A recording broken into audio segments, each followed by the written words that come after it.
আজ তোমাদের সাথে ১ কাপ চিড়ে আর ঘরে থাকা কিছু উপকরণ দিয়ে দারুণ মুখরোচক একটা স্ন্যাক্স তৈরি করে দেখাবো, যেগুলো বাচ্চারা কিন্তু খুব পছন্দ করবে।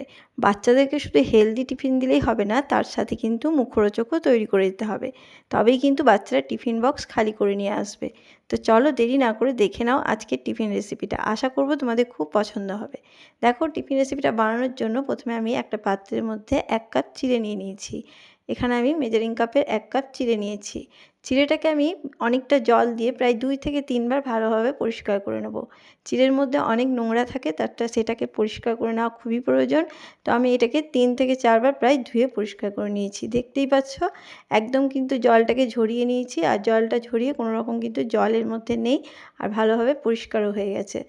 তো এটার মধ্যে আর কোনো রকম জল কিন্তু দেব না। এর মধ্যে আমি এবার দিয়ে দেবো, দেখো মেজারিং কাপে ১ কাপ আমি যেহেতু চিড়ে নিয়েছি, এখানে নিয়ে নিচ্ছি হাফ কাপ মতন সুজি। ১ কাপ চিড়ে হাফ কাপ সুজি নিয়েছি। আর যে কাপের মাপে আমি চিড়ে আর সুজি নিয়েছি, সেই কাপের মাপে কিন্তু নিয়ে নিচ্ছি হাফ কাপ জল। এখানে আমি ১ কাপ চিড়ে আর হাফ কাপ সুজি আর হাফ কাপ জল দিয়েছি। মাপগুলো অবশ্যই ঠিক রাখবে, তবে কিন্তু এই স্ন্যাক্সগুলো তৈরি করতে পারবে। তো দেখো, আমি এটা দিয়ে ভালোভাবে কিন্তু মিশিয়ে নিচ্ছি। এই চিড়ে আর সুজিটাকে ভালোভাবে এইভাবে কিন্তু মিশিয়ে নিতে হবে। এর মধ্যে কিন্তু আর কোনো রকম জল দেবে না। এই যে জলের মাপটা, এই জলের মাপেই কিন্তু তৈরি হয়ে যাবে খুব সুন্দরভাবে। তো দেখো, আমি ভালোভাবে কিন্তু এটাকে মিশিয়ে নিয়েছি। এইভাবে একবার তৈরি করে দেখো বন্ধুরা, বাচ্চাদের কিন্তু খুবই পছন্দ হবে, আর বাচ্চারা ভেজিটেবল তো খেতেই চায় না। তো এইভাবে একবার স্ন্যাক্সটা তৈরি করে দেখো। তো দেখো, এটা কিন্তু মেশানো হয়ে গেছে, দেখতেই পাচ্ছ। এরপর আমি এখানে কিছু ভেজিটেবল যোগ করব। তো প্রথমেই দেখো, আমি এখানে দিয়ে দিচ্ছি কাঁচা লঙ্কা কুচি।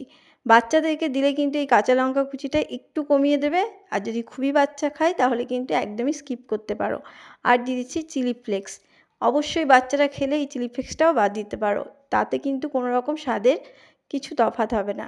তো দেখো, আমি চিলি ফ্লেক্সটা দিয়ে দিলাম। এরপর দিয়ে দিচ্ছি, এখানে দেখো গাজর নিয়েছি, একটার হাফ গাজর, মানে একটা গোটা গাজরের হাফ গাজর আমি গ্রেট করে নিয়েছি। আর নিয়ে নিচ্ছি এখানে দেখো মিডিয়াম সাইজের একটা আলু, সেটাকে আমি ধুয়ে পরিষ্কার করে এখানে কিন্তু গ্রেট করে নিয়েছি। তোমরা চাইলে ঝিরিঝিরি করে কেটেও নিতে পারো, আমি এখানে গ্রেট করে নিয়েছি। আর নিয়ে নিচ্ছি টমেটো কুচি। তোমরা চাইলে যত যত রকম ভেজিটেবল আছে সব রকমই ব্যবহার করতে পারো। আর নিয়ে নিচ্ছি দেখো ক্যাপসিকাম কুচি। এখানে প্রায় একটা ক্যাপসিকামের হাফ ক্যাপসিকামকে নিয়ে ছোটো ছোটো করে কুচি করে নিয়েছি। আর দেখো, এখানে নিয়ে নিচ্ছি কারি পাতা। এখানে তোমরা চাইলে কিন্তু ধনেপাতা ব্যবহার করতে পারো, আমি কিন্তু ব্যবহার করছি কারি পাতা। কারি পাতাটাকেও ধুয়ে পরিষ্কার করে নিয়ে ছোটো ছোটো করে কুচি করে নিয়েছি। তোমরা এই জায়গাতে ধনেপাতাটা ব্যবহার করতে পারো। আর দেখো, নিয়ে নিচ্ছি চাট মশলা। এটা আরও মুখরোচক বানানোর জন্য আমি কিন্তু হাফ চামচ মতন এখানে চাট মশলা দিয়েছি। তোমরা চাইলে এই জায়গাতে একটু লেবুর রস দিয়ে দিতে পারো। আর দিয়ে দিলাম স্বাদ মতন লবণ। এরপর এই সমস্ত উপকরণগুলোকে দিয়ে আমি কিন্তু ভালোভাবে মেখে নেব। হাতের সাহায্যে এইভাবে মেখে নেবে, তাহলে কিন্তু ভালোভাবে মাখানো যাবে। চামচের সাহায্যে করলে এটাকে ভালোভাবে মাখানো যাবে না। তো হাতের সাহায্যে আমি চেপে চেপে কিন্তু এই ভেজিটেবলের সাথে চিড়ে আর সুজিটাকে ভালোভাবে কিন্তু মেখে নেব।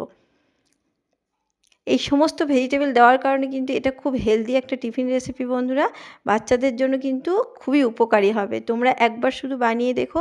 আর এই সবজিগুলোকে যদি তোমরা আগের দিন রাত্রে কেটে রাখো, তাহলে কিন্তু সকালবেলায় জলখাবারগুলো তৈরি করতে কোনো রকম অসুবিধাই হবে না, আর একদমই কম সময় লাগবে। তো দেখো, এটা কিন্তু পুরো মেখে নিয়েছি এবং হাতটা ধুয়ে পরিষ্কার করে নিয়েছি।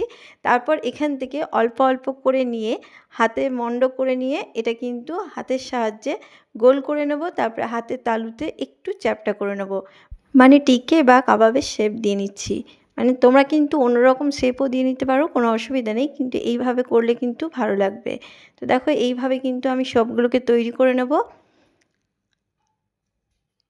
তো একইভাবে আমি আরও একটা তোমাদেরকে করে দেখাচ্ছি। ঠিক এইভাবে হাতের সাহায্যে একটু মণ্ড তুলে নিয়েছি, তারপরে হাতের তালুতে রেখে এইভাবে চ্যাপ্টা করে নিয়ে টিকে বা কাবাবের শেপ দিয়ে নিচ্ছি।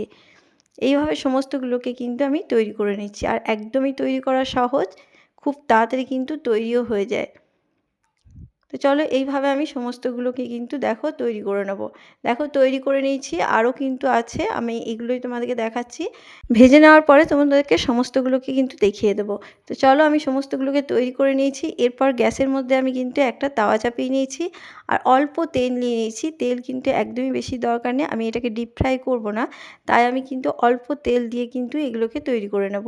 যেহেতু একটা হেলদি টিফিন রেসিপি, তাই জন্য কিন্তু অল্প তেলেই আমি এগুলোকে ছেড়ে দিচ্ছি। আর এই সময় কিন্তু গ্যাসের আঁচকে মিডিয়ামে রেখে দেবে। তারপরে 1 মিনিট প্রথমে কিন্তু হাত দেবে না, 1 মিনিট পরে এটাকে একটু উল্টে পাল্টে লাল করে ভেজে নিতে হবে। গ্যাসের আঁচকে একদম বাড়িয়ে দেবে না, তাহলে কিন্তু এগুলো ভেতরে কাঁচা রয়ে যাবে আর ওপরটা কিন্তু কালার চলে আসবে। তো অবশ্যই কিন্তু সেটাকে খেয়াল রেখে এটা কাজটা করতে হবে। বাচ্চারা কিন্তু এমনিতে ভেজিটেবল খেতেই চায় না, তো এইভাবে একবার বানিয়ে দেখো, বাচ্চাদের কিন্তু খুব পছন্দ হবে। আর তোমরা কিন্তু এটা পেঁয়াজ দিয়েও বানাতে পারো, আমি কিন্তু এটা নিরামিষভাবে বানিয়েছি, পেঁয়াজ দিলে কিন্তু আরও ভালো লাগবে। তো এইভাবে কিন্তু একবার নিরামিষভাবেও বানিয়ে দেখতে পারো, সেটাও কিন্তু খেতে অসাধারণ লাগে। তো দেখো এভাবে কিন্তু উল্টে পাল্টে একটু ভেজে নেব। খুব বেশি কিন্তু কড়া করে ভাজবো না, একটু মিডিয়াম লাল কালার আসা অবধি কিন্তু ভেজে নিচ্ছি। আর তোমরা যদি ডিপ ফ্রাই করতে চাও তাহলে কিন্তু একটু তেল বেশি দিয়ে ডিপ ফ্রাই করতে পারো, কিন্তু এইভাবে করলেও কিন্তু খেতে দারুণ লাগে। তো দেখো কালারটা দেখতেই পাচ্ছ চেঞ্জ হয়ে গেছে। আর কিন্তু এটাকে বেশি ভাজবো না, এইভাবেই কিন্তু তুলে নিচ্ছি। কতটা সুন্দর কালার এসছে আর কত সুন্দর তৈরি হয়েছে দেখে বুঝতেই পারছো। তো চলো এইভাবে কিন্তু প্রত্যেকটাকে নামিয়ে নেব। তো দেখো সমস্ত কিন্তু আমি রেডি করে নিয়েছি, দিয়ে একটা প্লেটের মধ্যে আমি এগুলোকে নিয়ে নিচ্ছি। 1 কাপ চিড়ে আর হাফ কাপ সুজি দিয়ে কিন্তু একদম অনেকগুলো টিফিন আমার তৈরি হয়ে গেছে। তো দেখে নাও কতগুলো তৈরি হয়েছে, অনেকগুলোই কিন্তু টিফিন আমি তৈরি করে নিয়েছি। আর দেখতে কতটা সুন্দর হয়েছে। এগুলো কিন্তু ওপরে একদম মুচমুচে হয় আর ভেতরটা নরম হয়। তোমাদেরকে আমি দেখিয়ে দিচ্ছি। তো দেখো কতটা সুন্দর হয়েছে, দেখে নিশ্চয়ই বুঝতেই পারছো। আর ওপরটা কিন্তু একদম ক্রিস্পি তৈরি হয়েছে আর ভেতরটা কিন্তু নরম। তো আওয়াজ শুনে বুঝতেই পারলে যে ওপরটা কতটা ক্রিস্পি হয়েছে, ভেতরটাও দেখো কত সুন্দর হয়েছে। খেতে কিন্তু দারুণ লাগে এই টিফিন রেসিপিগুলো। যখন মন চাইবে তখনই কিন্তু তোমরা খেতে পারবে, আর সময় কিন্তু একদমই কম লাগে। কেমন লাগলো আমার আজকে এই টিফিন রেসিপি? যদি ভালো লাগে অবশ্যই কিন্তু চ্যানেলটাকে সাবস্ক্রাইব করে দিয়ে আমার পাশে থাকার অনুরোধ রইল।